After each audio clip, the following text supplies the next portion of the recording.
Hey guys, it's the Unsmooth Criminal, and I am here with a what if that I've been thinking of for quite a while, or a long time if you want to get more technical. And I've been thinking about this, and I've been thinking of a way to do this. Finally came on a decision on what she's going to look like. What if Deku, and you've probably seen the name, was the seven swordsmen of the mist? You guys will know them as the seven ninjas of the mist. Zabuza Momochi and Kisame Hoshigaki are the two most known ones. And Ojiro, the protector of the Mizukage. So,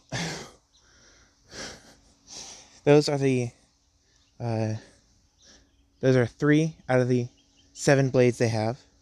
I'll be mentioning every single one of the blades in the what if. So, I'm going to give you a little rundown. Samehara grants the user the ability to steal life energy from the opponent, or chakra in Naruto cases. Kubikiri Bocho, or the Executioner's Blade. Probably said it wrong. Please don't hurt me or flame me in the comments for saying it wrong. I can't say everything perfectly. Executioner's Blade. If it breaks at all, it will regenerate after absorbing some blood. Any kind of blood, because we don't know if it's specifically human or not. Or if it's specifically human, or if it's not just specifically human blood that will rebuild it. Then we have the one Ojiro uses. I forget the name of it. Please don't flame me in the comments. If you guys do know the name of the sword Ojiro uses in Naruto, please tell me in the comments. We have the twin swords, the ones that are literally Kakashi's Raikiri, because they channel energy through it. We have the hammer and axe combo. I think it's helmet splitter or helmet crusher. I think it's a splitter. We have the explosive cleaver one, and then we have the needle and thread one.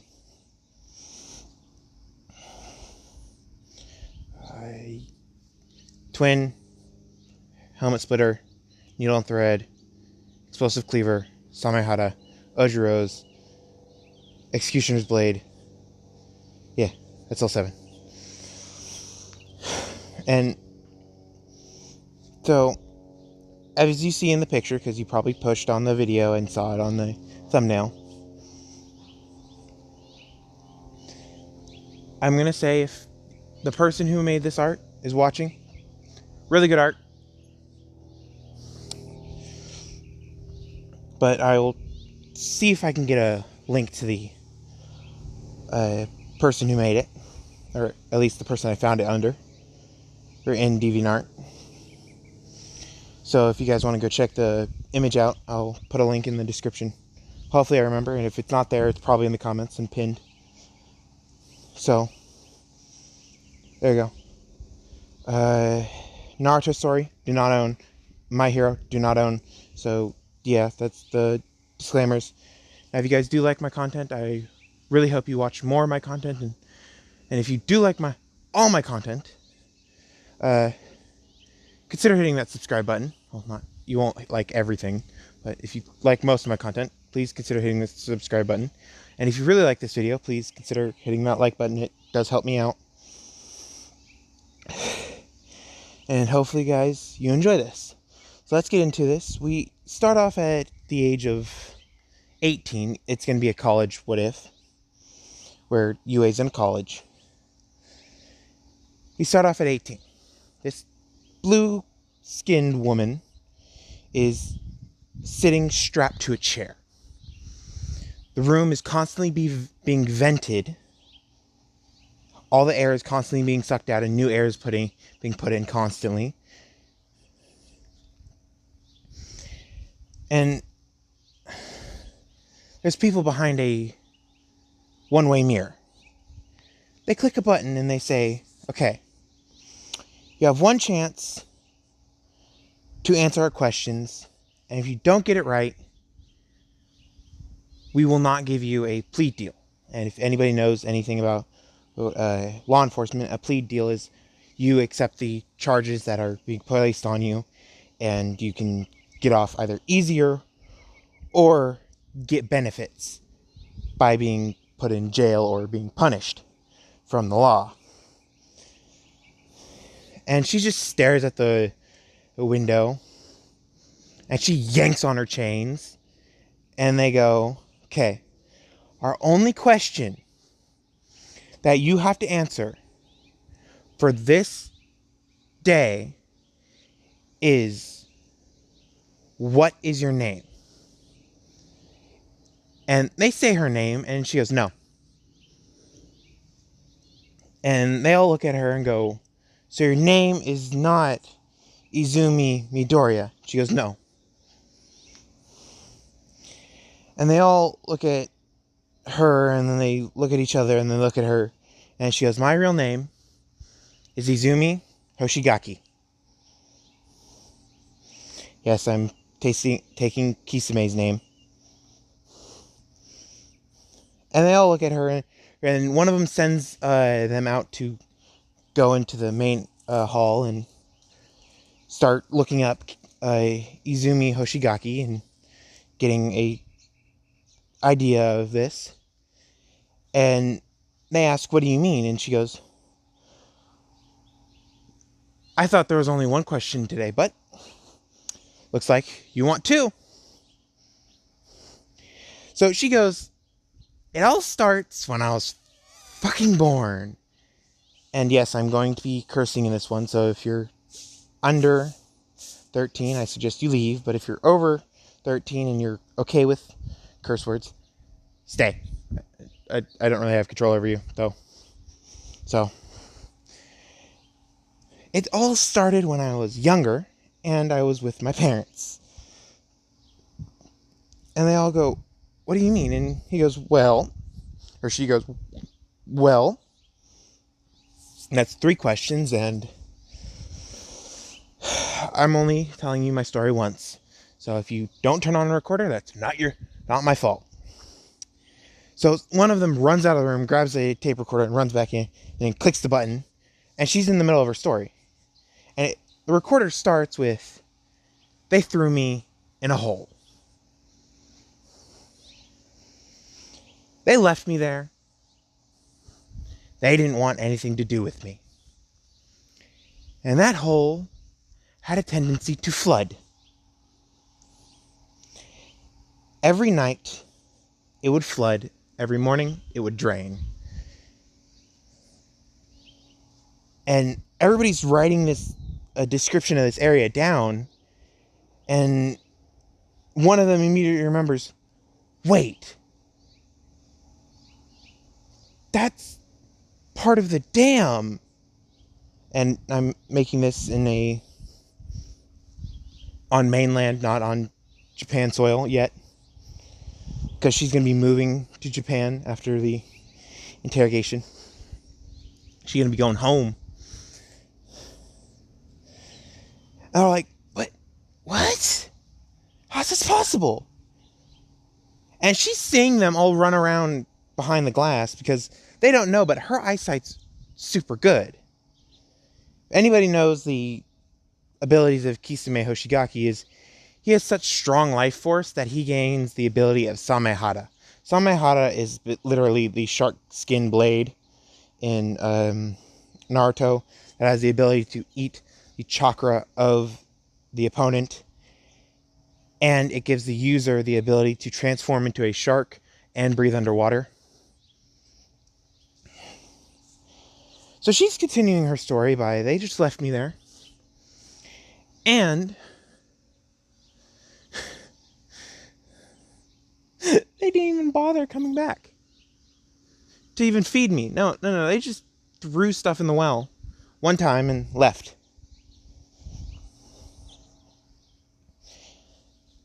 We're going to stop that story there for a minute, and we're going to Japan, where the Hoshigaki family is currently still depressed from an incident that happened 14 years ago.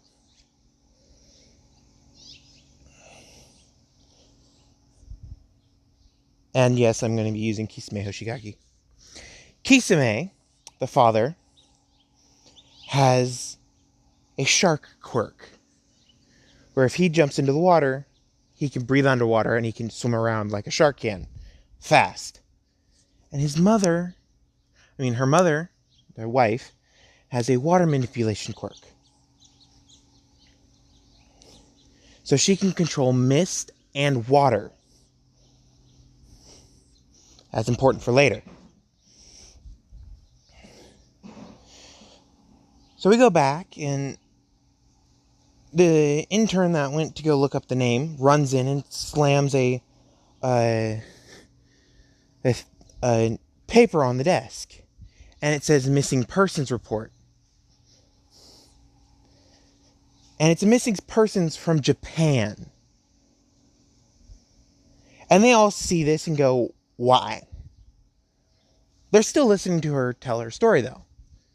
She says after, I don't know how many days, I know it was more than a year, someone finally found me and helped me get out of the hole. And they taught me how to use my quirk. And this person was a master samurai. Or shinobi, actually. Ninja, shinobi, meh. And they were a mercenary, or merc, some people call her. But he did it for work, and he needed to do it for work because that's the only thing he was good at. So he taught me how to do it. I became his apprentice, disciple, whatever you want to call it. I went through many, many years of training. Actually, let me rephrase that. I went through exactly 13 years of training, and I started my killing when I was 10. So, the last 8 years, I've been on the loose killing for money. And they all look at her and, she goes, don't worry. Everybody that I killed had a criminal record. I made sure of that. Yeah, it's a hard life for a apparently classified runaway. And by this time, she has her hands free. And they don't know how she did that. And she's just doing air quotes and moving her hands about. She's now walking around the containment cell. That's specifically designed for her, but they don't know how strong she is. I'm going to give you a little tip. The Executioner's Blade. Massive. It's as big as Zabuza Momochi is. And he can wield it with one hand. If anybody has seen Guts, she's 3 times stronger than Guts. Or Berserk. She's 3 times stronger than Guts, the character, who can wield his sword with one hand. His sword's heavier than Kubikiri Bocho or the Executioner's Blade. Because the Executioner's Blade is made out of light material that can regenerate after getting blood on it. And she keeps going on in her story and says that, first off, I learned how to use this. And she breathes out a giant cloud, and then she pulls something out of it and lets it slam against the floor. And it's a sword that has bandages on it. It looks like a club, though. So she picks up the sword with one hand and jams it in one of the fans. And like, oh crap, she's breaking out. And she starts breathing out even heavier. And she pulls out another one and says, I use this one next. And slams it into a wall, almost decapitating one of the officers. And then she pulls out 2 more and says, then these, slams it into another wall. And then these, slams the axe and hammer into the wall. That's how strong she is. No matter how blunt the object, she can still put it in a wall. Then she pulls out the Ojiro's sword, slams that into a wall, and then she pulls out the cleaver and sets it down on the ground. And they're all confused about why she set it down, and she goes, that's the order I learned them. That's the order I was able to get them out. I still haven't unlocked the 7th one. And she's still breathing heavy, because it takes a lot of energy to pull out Samehada and release it from her grip. Because normally it's just stuck in her hand. She has to give a lot of energy to let it go. And to keep it quiet. Because it is alive. All of the swords are alive. They have their own personality. She can talk to them. I'm adding that. She can talk to them. Samehada is always hungry. Kubikiri Bocho just wants death. Axe and Hammer wants to crush things. No matter what it is, she just wants things crushed. The Twin Swords wants to slice things apart. Ojiro's sword just wants to be used. And the needle, she doesn't know what it wants yet.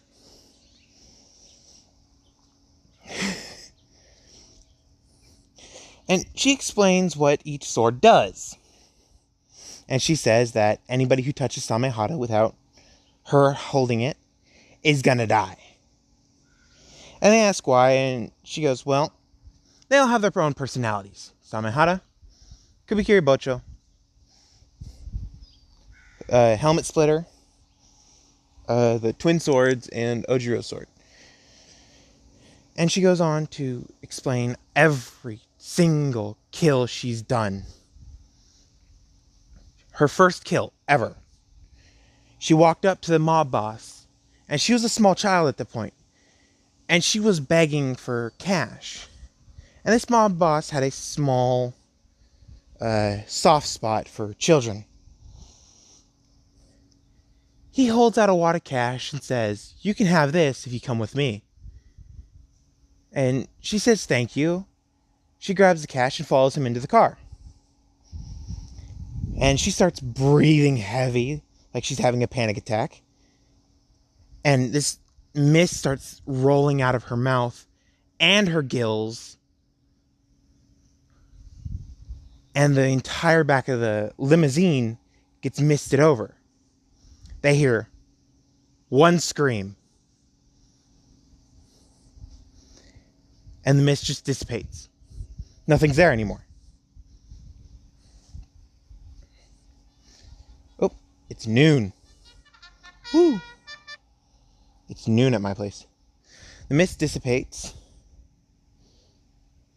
Yeah, I'm gonna get you guys the link to the thing in the description. 90% chance of that happening. But they hear the scream and they look at the body of the man. He's a shriveled up mummy. If anybody's seen Spider-Man, this is a reference to Spider-Man, he looked like the Kingpin. Massive.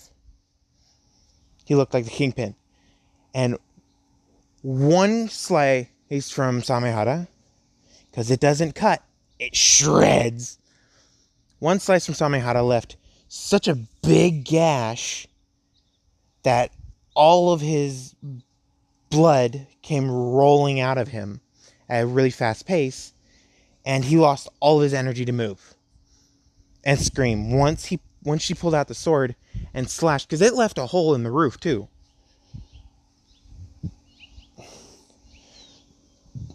So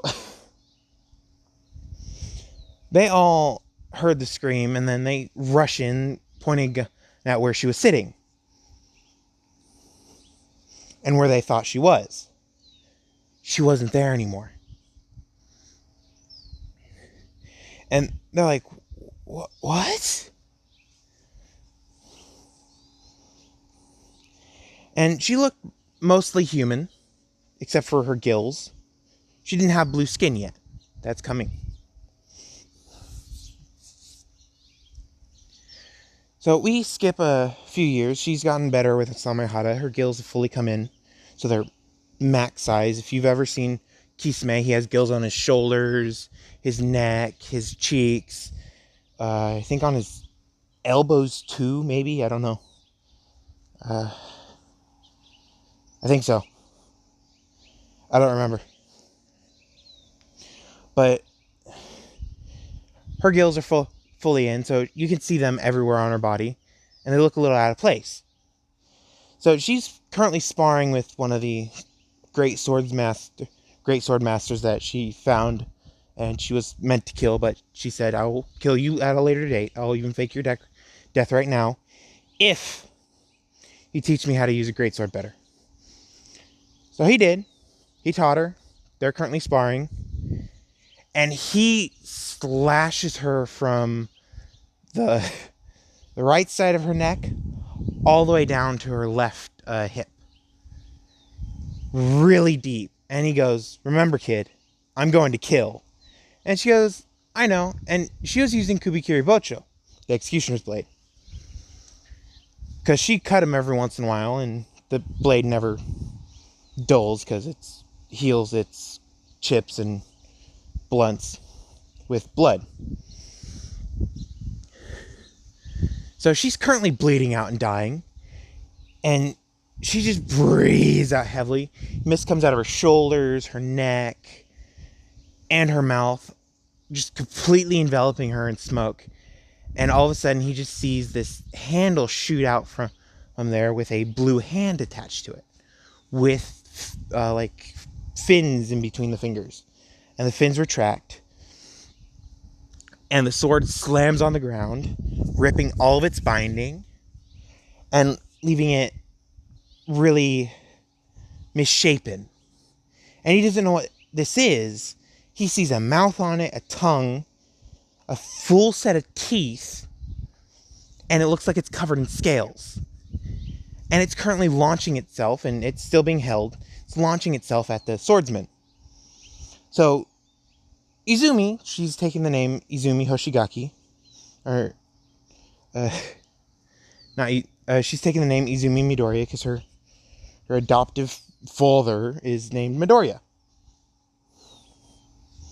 Hisashi Midoriya. And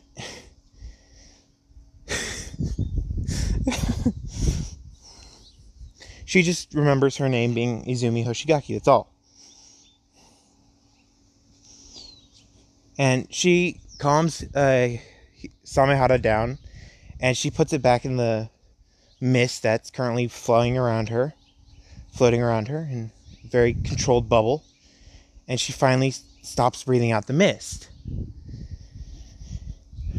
And we swing back to the room with her in it, with only one fan working because she stabbed the other one, so she could summon her swords completely. And she sees a string attached to her finger. And it's this last little string, and she's like, whatever. And she's walking around the room. And she's still motioning everything with her hands. Like, hey, she points out, points in. She does hand gestures. She's basically talking with her hands and talking at the same time.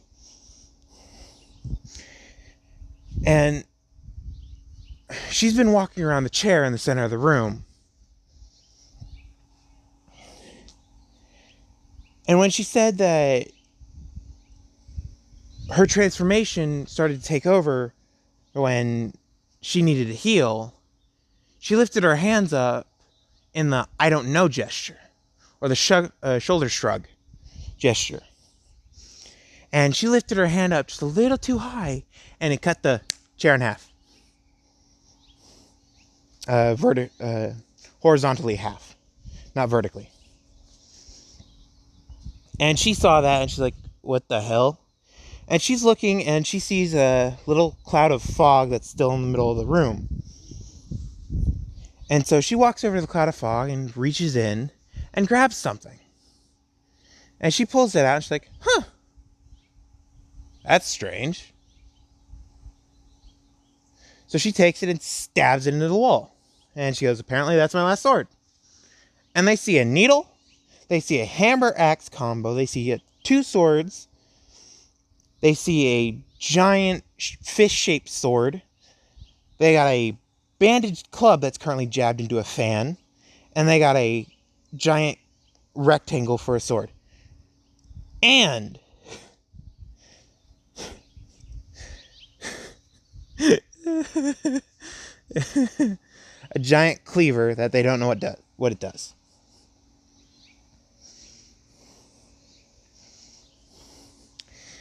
So they're like, okay, before you continue on your story, what do all your swords do? We know your Samehada, because you call it Samehada, and you've told us what it does, and we've seen what it does. We don't know what Kubikiri Bocho does, or Executioner's Blade. We don't know what any of the other ones do, and she goes, well, Kubikiri Bocho, and she takes it and just shatters it. She pulled it out of the wall and shattered it. And she jabbed it into her arm. And she's like, 10.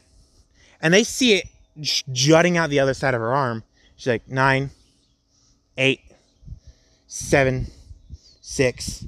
And she pulls it out of her arm, and it's still covered in blood. And the blood is slowly disappearing. 5, 4. And they see it fully forming. 2, 1. It's completely formed again. And she stabs it back in the wall, and she's like, that's what it does. Ow, this freaking hurts. She grabs Samehada, and she pulls it from the wall, and she goes, I suggest you shut this entire room off completely. And they go, why? And she goes, well, this one is hungry. And she holds Samehada up with one hand, and they go, sure. So they shut everything airtight.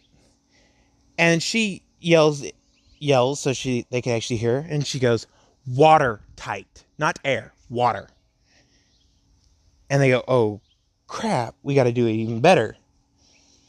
Because water does eat away at seals. So you got to kind of anticipate the eating away at the seal to make it watertight.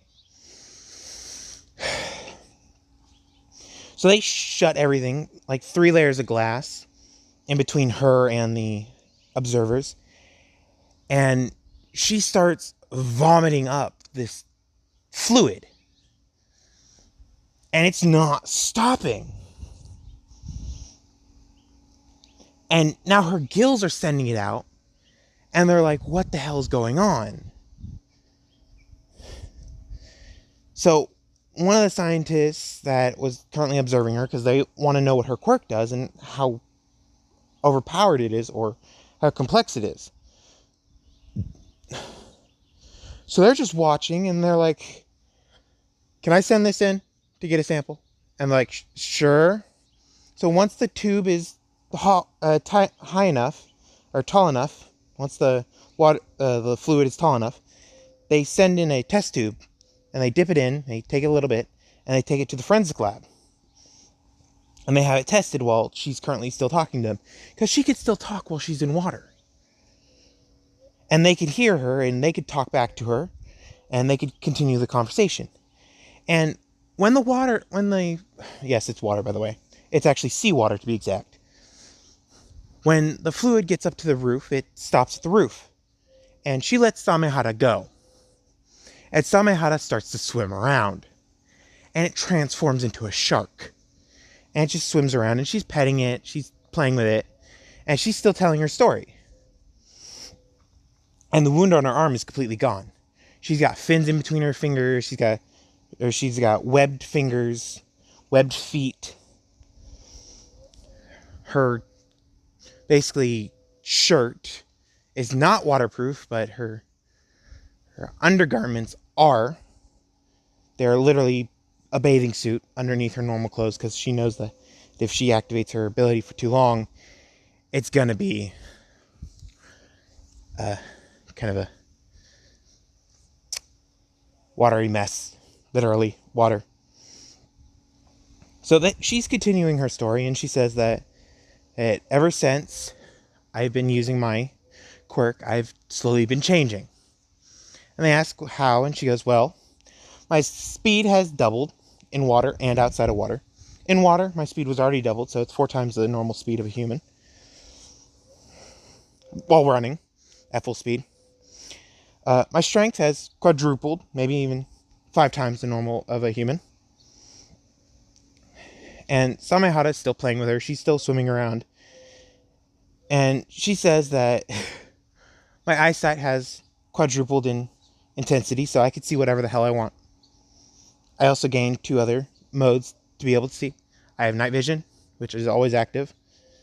And I have thermal vision, which is dumb. My smell has increased 90-fold. Or 10-fold if you guys want to get more technical. And she's just giving out random estimates. And I can smell from a mile away in the water. And they go, what do you mean in the water? And she goes, this. I can smell when it's a mile away, when I'm in this. And one of the forensic scientists gets back and says, there's absolutely nothing in this. This is pure water. And she goes, no, it's not. It's seawater. It is pure salt water. And they all look at him and he goes, yeah, it's pure salt water. And she goes, yeah. That's another part of my quirk, is I can control salt water. That's it. No fresh water, no nothing, except salt water. And they all look at her like she's crazy, and she goes, true. And she's all the way currently back at the other end of the containment cell, because they sealed off the entire containment cell, which is a 50 by 50 room. Yes, I'm making it bigger. Technically, it's 50 by 50 by 50 room for the people who have gigantification quirks and strength quirks that are strong enough to make air pressure, so it disperses throughout the room. It has also vents currently sucking out air and pushing in fresh air. So there's constant air through the water circulation. So she constantly gets oxygen through her gills, because you got to aerate the water to actually allow fish to survive. If you didn't know that, that was a little tip about fish. You got to keep air going through water to have them survive, because you got to oxygenate the air. I mean, God damn it, oxygenate the water. And they're all looking at her, and she goes, "What? I should know what my own body secretes by now." And they go, okay. So you have complete control over your mist. You can move freely through your mist like you're a ghost. And she goes, yeah. And he goes, hold on, I'm trying to understand your quirk. You can summon 7 swords. And she goes, yes, but I can only use 6 of them right now. I need to learn the 7th. They go, okay. You can summon, but can't use 7 swords. You have increased strength, speed, especially in water, speed, sight, hearing. You can see underwater. You could see in in the dark, and you have thermal vision. And oh my God, here's the biggest one. You can breathe underwater. And she goes, yes. He goes, God damn. No matter where you go, you're going to be a friggin' maniac killing machine. And she goes, hey. I want to tell you something before I became a killing machine. They go, what? And she goes, I wanted to be a hero. So I will tell you the rest of my story if you allow me to go to UA. And they all look at her like she's crazy. And by this time, a certain little chimera or mouse thingy, if you're more technical like I am,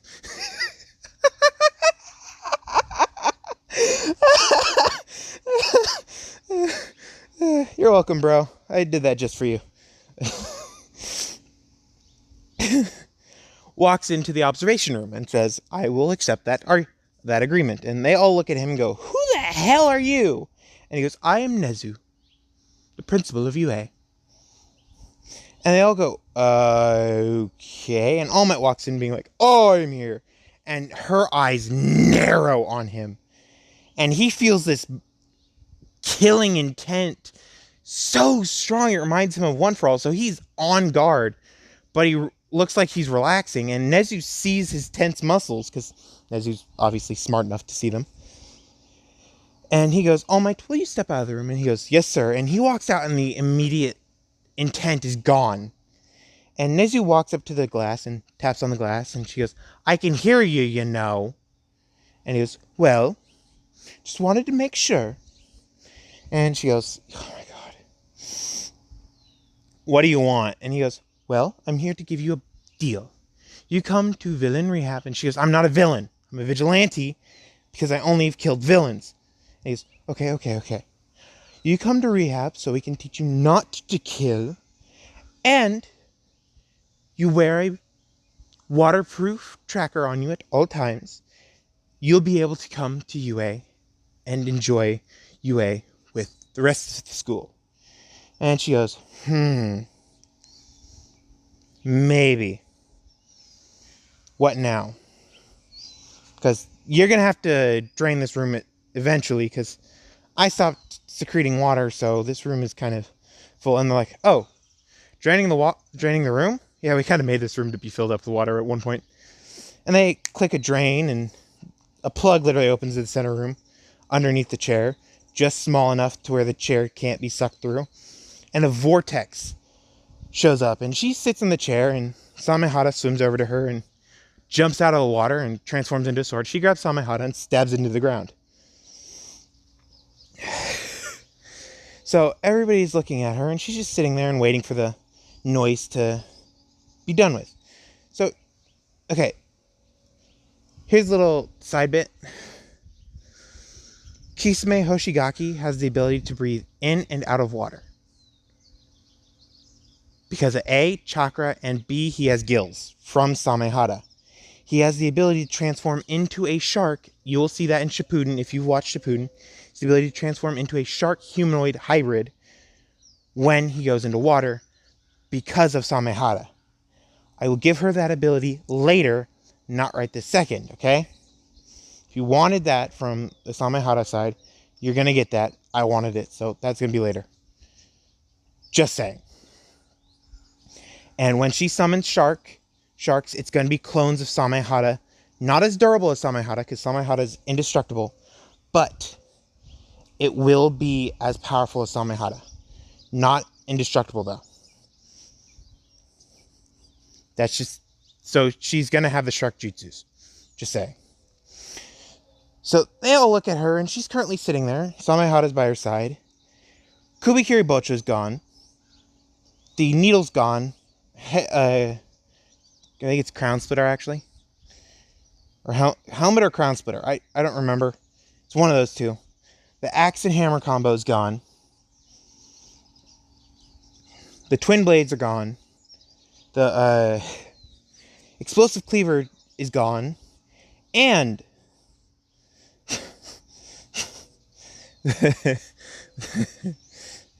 twin swords. I haven't said that already. Needle, twin swords, axe and hammer, Ojiro's, cleaver, and Kubikiri Bocho. They're all gone. They're wondering why, and she goes, don't worry. They left my area of view. And they go, what? And she goes, well, if they're not in the immediate vicinity of me and they can't be touched by my fog, they'll slowly disintegrate into fog. And they go, what? And she goes, yeah. And Nezu has heard this entire conversation so far, including the beginning of her story. And Nezu says, well, I have someone here that I would like you to meet. And this is a fellow sea life kind of quirk. And Seal comes in.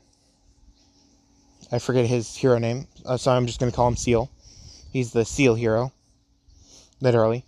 He walks in and he's like, hello! And she goes, you look tasty. And he goes, goodbye! And his instincts just take over.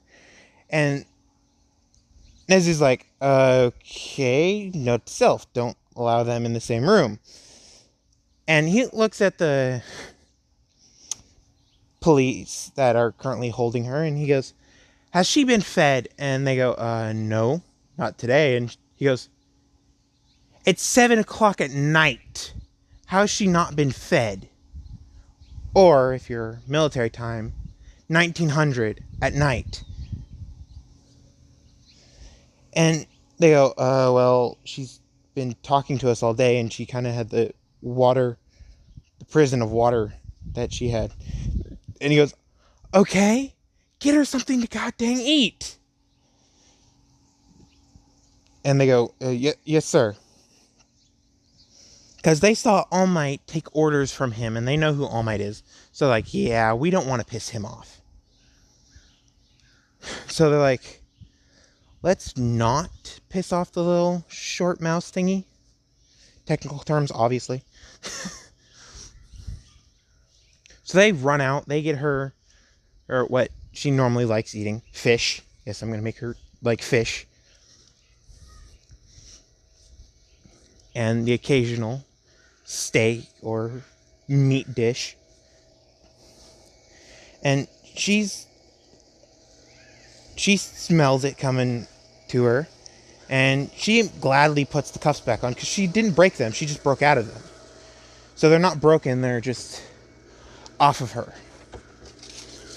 So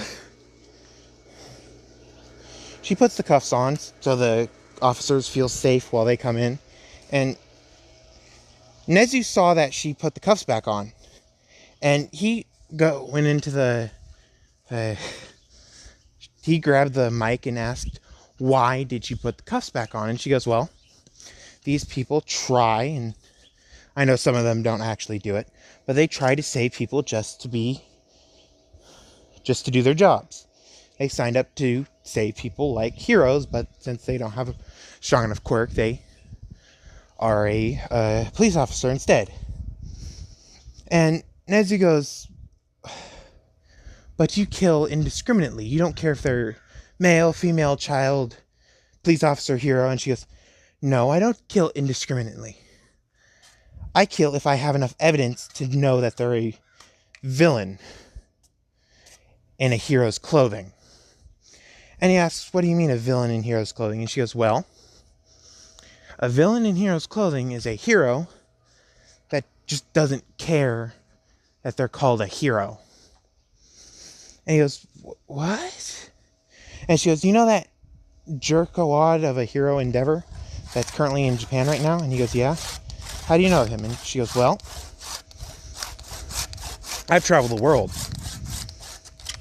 I've traveled the entire world, and that jerkwad Endeavor has cut off my arm before. Thanks to Samihara, I have my arm back. He didn't care that I wasn't doing anything. He didn't care that you didn't have enough evidence to actually incriminate me. He just cared that he knew my name was Izumi Hoshigaki, and that I was wanted. He didn't know what for. He just tried to kill me. And she said this, and I was just like, okay. He doesn't attack unless he knows that you are wanted, and he knows what you're wanted for. And she goes, nope. I even got a recording. Go to this website, and she hands out a URL. And she goes, oh, and the password to this website is very complex. Endeavor's a dick. And Nezu's like, okay then. And she goes, that's actually my next contract, is to go kill Endeavor. You want to know who it's from? And he goes, sure. She goes, well, it's from his own butler. And he goes, what? And she goes, yeah, well, his butler is from the family that his wife is from. And his butler has been seeing how he's treated his wife and his children, who are related by blood. So the butler's like, yeah, no, I don't like this anymore. You are going to get killed by someone who will kill you because of your crimes. So he called me.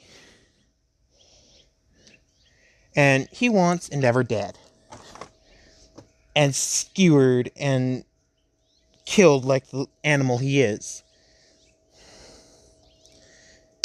And Nezu's like, okay, let's go arrest him because he broke the law. And she's, no, he didn't break the law. I told him that I was already heading for Endeavor one day, and he just gave me more reason to kill Endeavor. He didn't break the law. He was just talking to somebody. And he goes, but he attempted to have a hitman sent towards Endeavor. And she goes, no. He didn't attempt anything. Because if he attempted, he would have asked me. He never asked me. He just called me up and said, hey, Endeavor has done this, and this. And there's this much money stored at this position. I said, no money needed. Endeavor's a dick, and I'll help you out with this. And that was on the recording that they just listened to. And she goes, well, there's all the evidence you need. The only thing you can do against Endeavor legally is take away his hero license and take away his family. That's the only legal thing you can do against Endeavor because of stupid hero laws. Dumb fucking laws. And Nezu's looking at her and she goes, yes, I know the laws. I know the laws for every single country that has heroes. The only country who doesn't have laws for heroes has laws for vigilantes. And the laws say vigilantes are allowed as long as they don't do worse crimes than what the person that they're taking in has done. So they could take in the head of a serial killer and the government doesn't care. The government will actually pay them. So I'm tempted to go back there.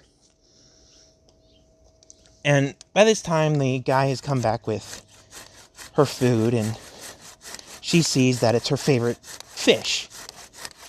And she looks at Nezu, and he goes, what? I didn't do anything. And she goes, only one person knows this is my favorite fish, and that's my adopted father. And he goes, who's your adopted father? And she goes, Hisashi Midoriya. And Nezu goes, I'm sorry, but you have no authority to lock her up. And they go, what? And he goes, yes. Hisashi Midoriya is a well-known mercenary that is legally a mercenary. And they go, what? And Nezu goes, yes. Legally, in every state he is killed, he's a legal mercenary.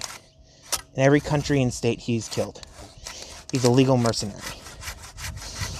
And the cops are like, what? And he goes, yes, and he will use his authority if not. And she goes, oh, no. I told him that if I ever get caught, he's not supposed to do anything unless I'm on death row. Which then, just to get me out of death row and put me in jail. So I can deal with the consequences of my actions. And he goes, well, never mind. That's why she's not out of this place already. Are you sure you want to come to UA? Because you could legally be a mercenary for the government for hire. And she goes, the corrupt governments of the world? Yeah, no. I'd rather be a hero that's corrupt than part of a corrupt government that wants me dead right after I do a job. So they don't have to pay me. And Nezu goes, fair enough.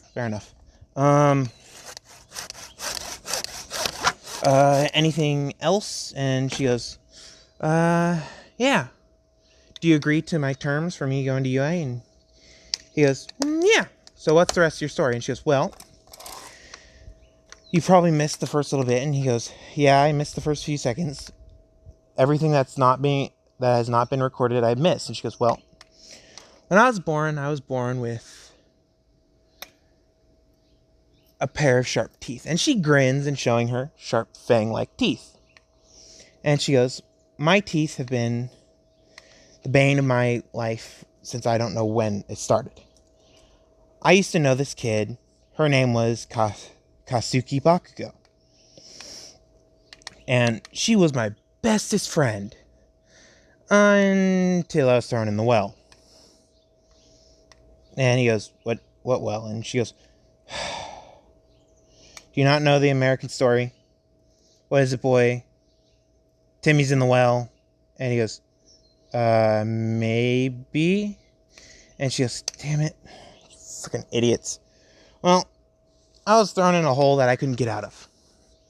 It's just like Timmy was. He was in a hole that he couldn't get out of.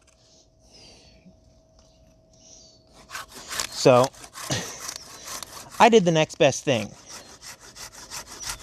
I survived in that hole till someone got me out, which was over a year. And he goes, how? And she goes, well, I summoned Samehada. And I threw Samehada to the surface of the hole, and Samehada got me food. Samehada can move. Like the shark you saw earlier, that was Samehada's true form, but Samehada can go into 3 different forms. Sword, man-eating sword, and shark. An emphasis on man-eating sword. And I told Samehada only do it against villains. So, Samehada and I have been vigilantes ever since I was left in the well. So, yeah. I've been doing this since I was 4.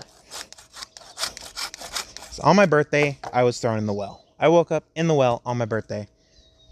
And he goes, how do you know it was on your birthday? And she goes, well, I could tell that they were saying something. And yes, I had increased vision, hearing, and smell at that time, but not as good as I do now. I could hear them saying something about August 19th. And he goes, what? And yes, I know Midoriya's birthday is like in June or July, a time at that point, but I'm not going to give her the same birthday as Midoriya. We're about to get to UA, so don't you worry. I'm going to go for an hour and a half for this one. Yeah. So, Nezu's like, okay, it's late. I want to get back to my office so I can drink some more tea. And she goes, what kind of tea? And he goes, well, this is rare tea that was not spoiled by the Boston Harbor. And she goes, what? And he goes, yeah. Boston Tea Party, they found a crate at the bottom of the ocean with a dry section in the center from being put in another wooden box inside this wooden box. And she goes, so you don't have the watered down tea? And he goes, no. And she goes, damn, I like the watered down tea. He goes, I can make some of the tea watered down. And she goes, maybe. But am I going to have cuffs on while we're going? And he goes, no, but you're going to have to be in a tube. And she goes, what? And he goes, well, from what I see here is your quirk does not turn off. You have to be in a tube until we get to UA. And she goes, yeah, no. And he goes, oh, don't worry. It's not that bad of a tube. It's just full of water. And from what it looks like, you prefer salt water over fresh? And she goes, no. I prefer fresh over salt, but I can just generate salt at will anywhere in the world, including the Sahara. And he goes, okay, So we'll fill it up with fresh water if you would just be in the tube till we get to UA. 24 hours later. It took her 24 hours to get to UA. And Nezu's like, you have finally made it to UA. And she goes, well, you want the rest of my story now or after the first day? He goes, now would be nice, but you don't have to. And she goes, huh. So where's the tracker? And he goes, here. And he hands her a collar, like a dog collar. And she goes, no. Choker? Yes. Dog collar? No. So he's like, okay, take this to Mei Hatsume at the sport course and she'll change the look of it because she knows how this thing works. And she goes, Mei Hatsumua, what? And he goes, Mei Hatsume. And she goes, okay. Mei. What does she look like? And he goes, pink hair, star-like eyes. And she goes, oh, I think I know her. And he's like, what? And she goes, I remember 2 girls from my original school. Bakugo Katsuki. She's a fiery-tempered little one, and Mei Hatsume. She's the class introvert. And he goes, okay. Sure. And he goes, but you must have this on while you're going. And she goes, fine. So she pulls it apart, and he goes, what are you doing? And she goes, well, you said it could be changed to how I want it to look. So I'm guessing this band on the inside is the actual tracker. So she puts on the band, and she goes, this is weird. And she starts moving her neck around, and it finally is seated comfortably on her neck, underneath her gills, so it's close to the base of her neck. The very top. Oh, damn it. The very top of her neck, and then there's one. So it's from center to top, and there's 3 slots for gills on both sides of her neck. And you won't see it in this picture because it's not actually in this picture. But that's where it is on her neck. So she walks over to the support course, and it's currently late, and Nezu never told her that Mei has a set time schedule, so she's like, I'll just look, and if she's not there, I'll wait till tomorrow. Because I heard that I have a pond to sleep in. And it's not the first day of UA. It's first day of UA for her tomorrow. Technically, where she is right now is the first day of UA. So, she walks into the support course, and she sees a pink-haired girl that it has, like, noodle-looking hair. Yes, her hair looks like noodles. And she looks at her and goes, Mei, is that you? The little one that always sat in the edge of class and didn't talk to anybody except for me and me alone? And Mei looked at her and goes, who are you? And she goes, well, it makes sense you don't recognize me. Izumi? And Mei looks at her and goes, no. Izumi went poof one day. And she goes, no, I went more bang. And Mei's like, oh, it is you. And she goes, yeah, duh. I need your help. And Mei's like, what do you need my help with? And she goes, well, I want to choke her. I don't want to call her. And she goes, ooh, that's easy. Out of what? And she takes off the necklace or the choker, and that's currently on her neck, and goes, can you make this look like a good choker and it match my piercings? And yes, she's going to have those piercings. And Mei's like, sure thing. It'll be done in like 10-20 minutes. So she just sits there waiting for Mei. And Mei's like, you're a lot less talkative than I remember you. And she goes, well, I have had a tough life. A very, very tough life. And Mei's like, can you tell me about it one day? And she goes, sorry, nope, government secret.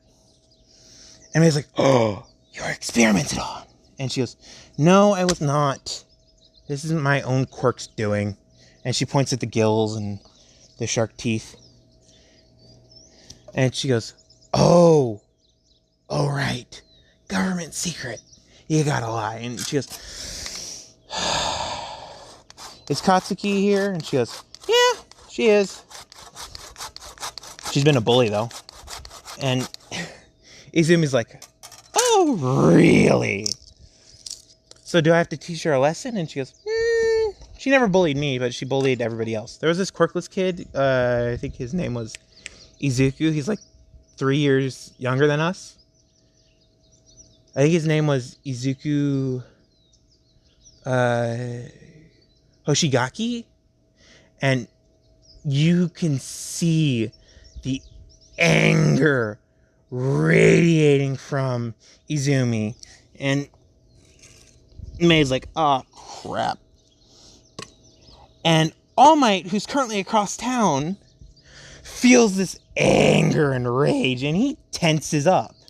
And he accidentally hits the, yes, this is going to be Sludge Villain, a little too hard. So it just doesn't just turn the weather to a different, turn the weather. It completely and utterly evaporates the villain. So his perfect spotless record of always bringing in the villain is now he's killed a singular villain. So, yeah, All Might's not very saint-like anymore. So, we go to the next day. Izumi's waking up in her dorm, and she's not just in any kind of dorm. She's in her own dorm room, because everybody else has to share dorms with each other. They have like 3 buildings, and they're massive buildings. She's the only one who has her own building to herself. And she walks into the dorms and sits down in the common room and sits down. Everybody looks at her, and except for one person, because they're just like, just another extra. And she starts breathing out this mist, and everybody's like, what's going on? And Aizawa walks out and be like, quirk usage is oh, never mind, I'll just go back to sleep. And everybody looks at Aizawa, who was about to say quirk usage is prohibited from not being in class, and he just went back into his office, and they're like, what the hell's going on? Aizawa doesn't give a crap who you are. He will say it, but he cares who this girl is? Like, what? She has her piercings in. They're waterproof, so she doesn't need to take them off. She has her piercings in. She has her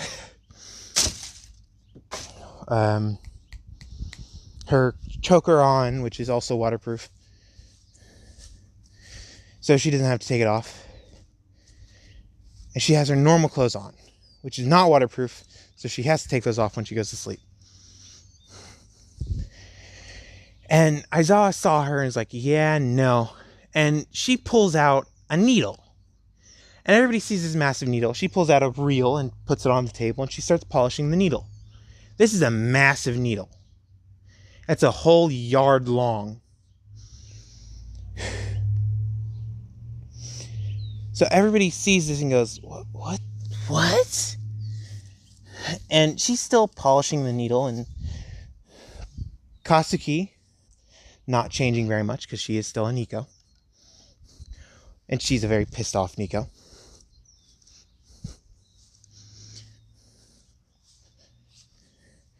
And she's very small compared to everybody else in class. So she's called the class Chihuahua.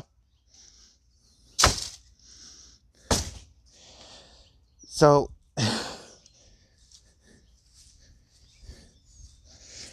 nobody calls her my little tabby except for one person. Nobody knows that name except for one person. So she walks over and slams the table and starts lighting off explosions. And Izumi sees the explosions like, ooh, it's Katsuki. And is waiting for Katsuki to start saying stuff. And she starts berating this new girl too, and saying that she's going to be the number one. And she goes, oh, it's my little tabby angry. And her face goes flush red. And she immediately goes from the pissed off, angry little chihuahua she is to the little kitty cat that found her owner. And she's like, Izumi, is that you? And she goes, yeah.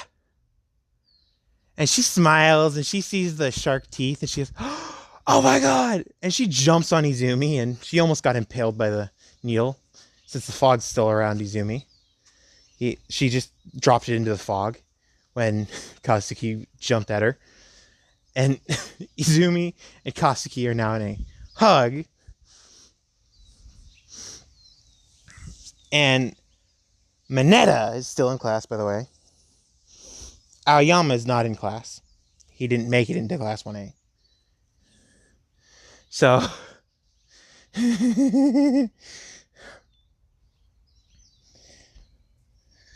Mineta sees this interaction and heard the "Ishimu angry" kind of talk, and he starts thinking perverted thoughts, and all of a sudden something goes by his face.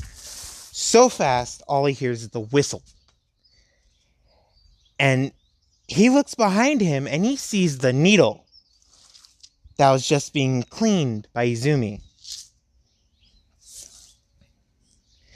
And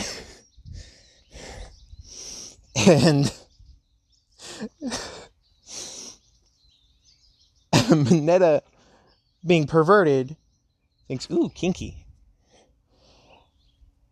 And the cord that's currently wrapped around his neck tightens.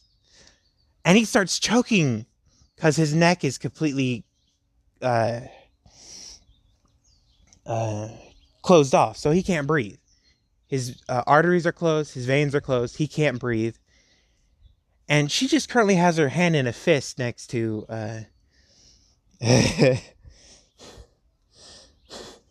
Kasuki's head. So Kasuki doesn't know what's happening to Mineta. And Mineta feels this super killing intent pressed upon him.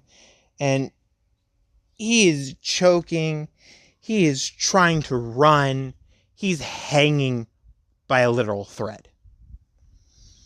And she releases it, and she breaks off the hug and says, I'll be right back.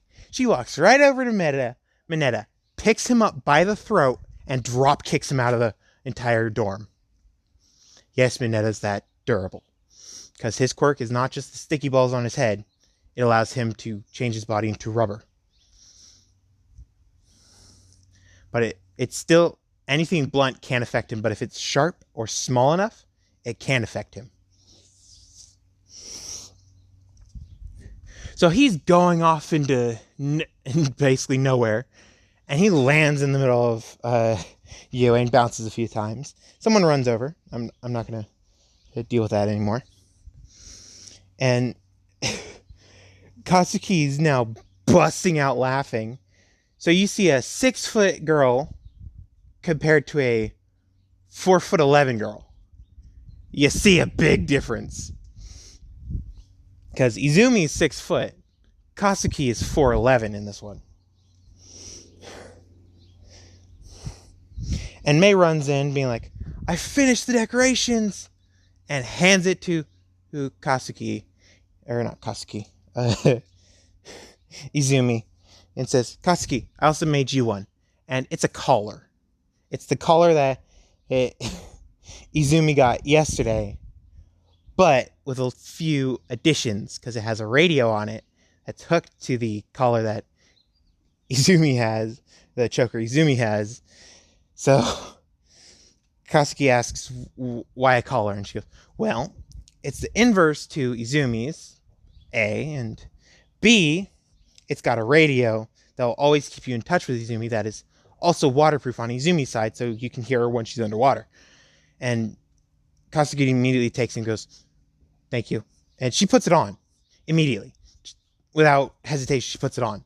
And she's a little weirded out because of how perfect it fits. So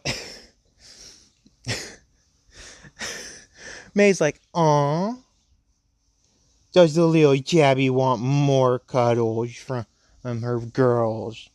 And she's talking like this, and Kasuki glares at Mei, who's like, oh, I'm going back to the sport course. And Izumi's like, thank you. And she clicks the button, and she starts talking, and Kasuki hears the faint noise of her, and she's currently whispering, basically. Hears her faint voice in the background, and hears the voice from the caller right next to her. And she's like, okay, it works, good. And Izumi's like, good. I don't know this campus. And she walks up to Kasuki and says, I will say it again. And she goes, oh, please don't. I'll do it. And she goes, good. Later today, I'll get ready. And she goes, we got school later today. She goes, yeah. You saw what happened to him? And she goes, yeah. And Izumi goes, I will make sure he does that again when you don't show up to class early. And she goes, I'll gladly take you out later. And Izumi whispers something into Bakugo's ear, and Bakugo's flush red again. And she goes, shut up. No. And Izumi starts laughing, going, well, I'm going to the little practice area that has been set up for me. I'm trying to not be a killer, so if you ever fight me, go for the kill on me, because obviously I can't die, because then she just breathes, she just has a cloud of fog behind her at all times. She just grabs into the middle of the fog and pulls something out and slams it against the ground. Because she's been practicing with her fog for 14 years. She can control salt water and the fog that surrounds her. So she's gotten the ability to control it perfectly. So she has a constant trail of fog always behind her. So she can reach behind her and grab whatever sword she wants. And she grabs Samehara and says, this sword will not let me die. I may turn into a shark-looking thing for a while, but this sword will not let me die. And if I do have a bad enough cut, just put me in a thing of water and Samehara will come out of nowhere.